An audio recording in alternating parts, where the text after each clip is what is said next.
Ben Folds and Nick Hornby there. So they did a collaboration, and that was also Nick Hornby just narrating the opinions. Just random things. It gives you an idea of the tone and of sort of where he comes from to things from. But I was just going to give you a little smattering of what's in this book. Yeah, so, best ones, right. So he talks about this book called Austerity Britain, and then kind of apologises to the readers, saying that he wouldn't normally never read something that has austerity in the title, but it's actually quite good. And then he does gives this kind of wonderful little snippet from it, where when the NHS was started in Britain, they had, because obviously it was free public health care, and in that first year that they opened, he said that there was amazing statistics of like people who came into gynecologists, women, this is kind of gross, but women who had prolapsed wombs who'd just been wandering around with like towels holding them up, and then the number of people, I know, they couldn't afford to do anything about it. And then the number of people that came in and got spectacles, and that John Lennon's name of his specs that he chose were called the Panto Round Ovals.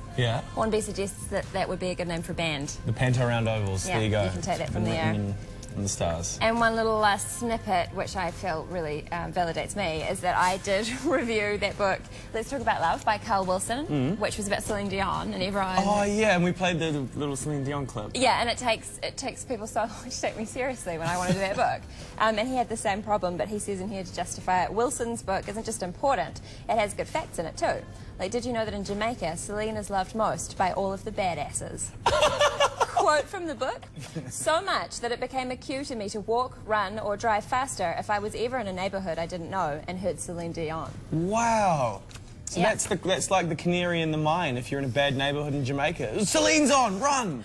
Exactly. Amazing. Some bad stuff is going to happen. Some scary men. Rude boys love Celine Dion. How about that? Yeah. Pomplamoose. Thank you very much, Daniel. Appreciate Still going to be Pomplamoose in my head, but I appreciate it. It's like when I was reading Harry Potter, it was never Hermione Granger, it was Hermione. Couldn't get it right.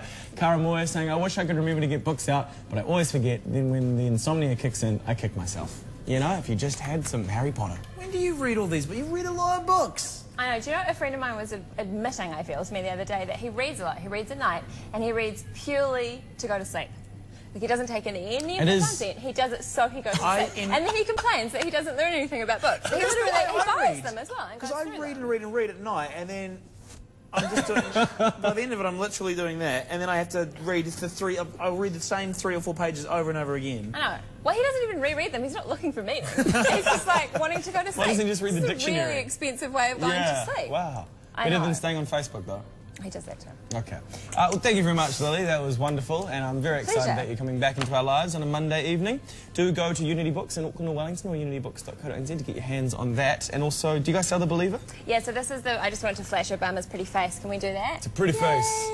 Just show my allegiance there, as The Believer does in this current issue, and that's where all his columns were originally written in The Believer. So we sell both of those. Just quickly, your take on the poll that we're running. One-word answer. We'll see it in just a few moments. It's very easy this time around. Are you sure? Yeah. I can't read. John Key. Irony. Yeah, obviously. Who's the 26.9%? I'd love to hear the reasons. We've got some comments? We'll do that later. Yes. Thank you very much, Lee. Really do appreciate your time. And pleasure. Yeah, hope baby is well. Should we go to some Jupiter Project celebration? Let's do it.